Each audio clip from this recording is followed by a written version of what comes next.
For today's video, I'm going to show you how you can make an emergency containment room in a section of your home. This video is going to feature tactical temptress, and the purpose of this particular video is to show you how you can contain a person using some plastic sheeting, for example, in a pandemic scenario, for CBRN protection. If you have a sick person, you want to contain them in your home, but you don't want any kind of germs or anything spreading out outside of the home. So we're going to use some plastic sheeting, and we're going to seal off a section of this room, and I'm going to show you the kit that I have for this video. So let's get started now with the containment room.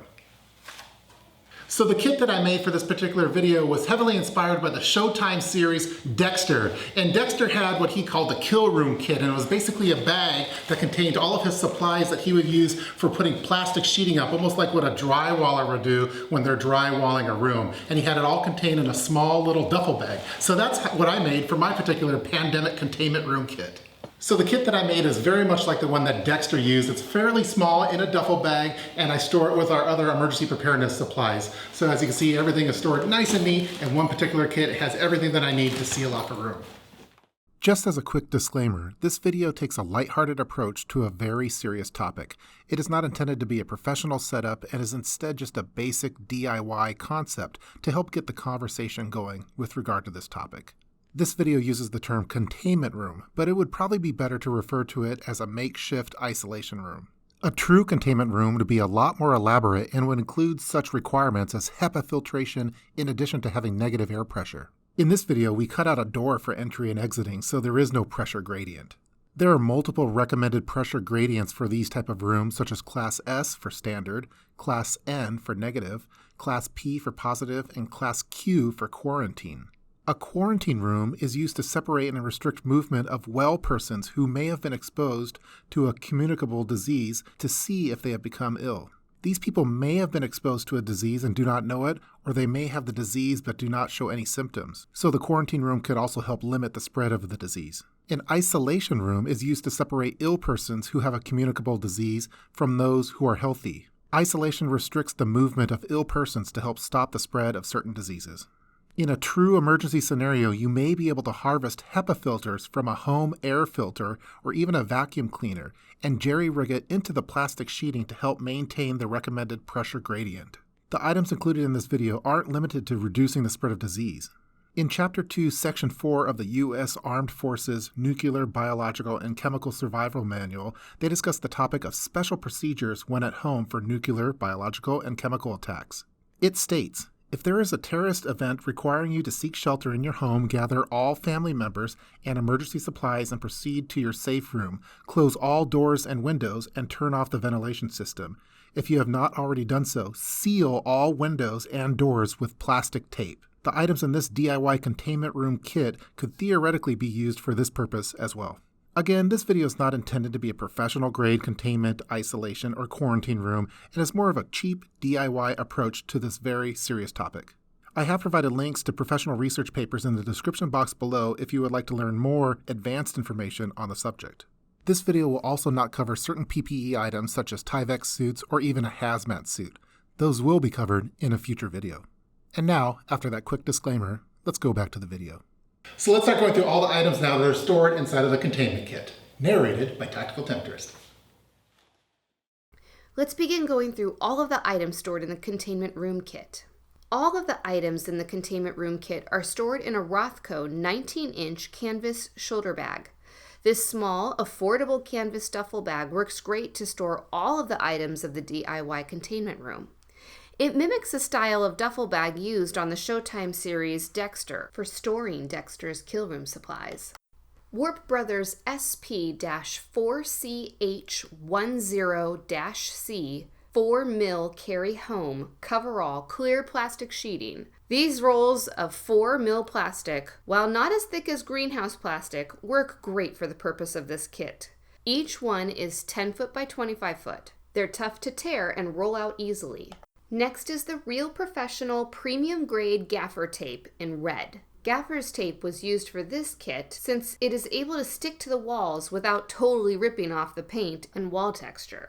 For a more permanent solution, these two rolls of gaffer's tape could be replaced with Gorilla Duct Tape for hanging the plastic sheeting and sealing the containment room. I was actually surprised it worked as well as it did.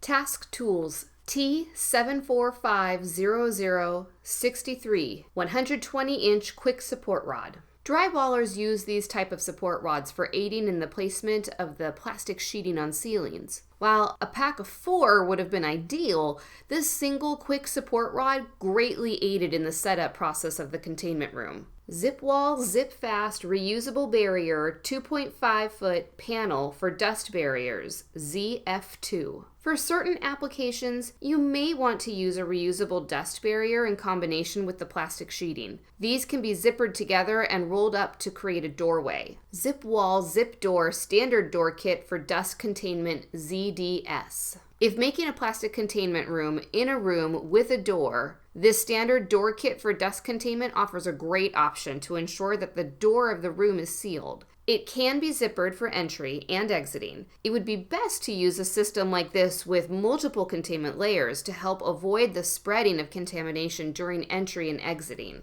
Sheffield 12113 Ultimate Lock Back Utility Knife. This utility knife is used for cutting the plastic sheeting to the size needed for the containment room, in addition to cutting out makeshift doors. MedPride powder-free nitrile exam gloves, extra large, box of 100. It's best to wear nitrile gloves during the setup process of the containment room and while tending to a sick patient that's stored in it. 3M particulate respirator face masks, N95 for paint, dust, mold. A lot of airborne particles can be avoided by wearing an N95 particulate respirator mask. These ones fold flat and are easy to store inside the kit. Germ-X hand sanitizer, original. After removing the nitrile gloves, it's a good idea to sanitize your hands using hand sanitizer gel. At hospitals, nurses and other medical staff are required to gel in and gel out when entering and exiting a patient's room. That would be a good model to follow for the purpose of this kit, too. A pair of scissors are helpful for cutting the plastic sheeting to fit the specific containment room dimensions.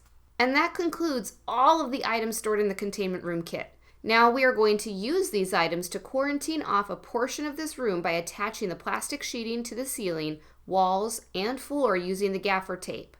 The plastic sheeting is going to be hung up just like a drywall contractor would do. We're going to cut out a makeshift door using the utility knife. This containment room is going to have access to a window which could be used to air out a room. In some instances, this may not be desired. In those cases, it might be best to plastic off the window as well.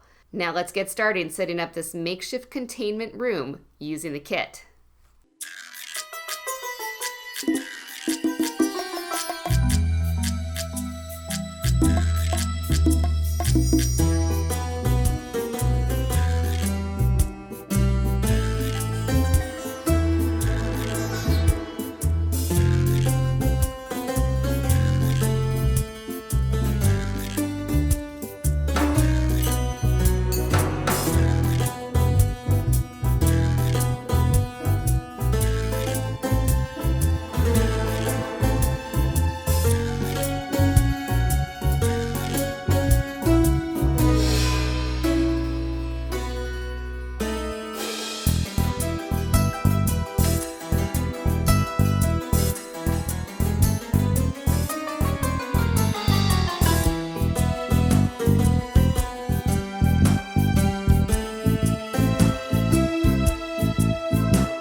And that's how you set up a do-it-yourself pandemic containment room using some 4mm plastic sheeting. So ideally you'd probably have this double layered for the door, and it'd be even better to just have an entire room, and then you could use one of those custom drywall sheets that are made for doors, and then you could just zip it up and down and still have that double layer. But now at this point, all you need to have is your patient in the bed recovering from whatever illness that they have at the time. That's going to do it for this video featuring how you can make your own pandemic containment room using some standard 4mm sheeting. Special thanks to Tactical Temptress for helping out with this video. I'm going to provide a link in the description box below to the PDF document. I've provided all the information with the items that are covered in this particular video. You can download it and go check out those items for yourself. So please leave your comments below in the comments section regarding this video. And again, I hope you guys enjoyed watching it. See you guys next time. See ya.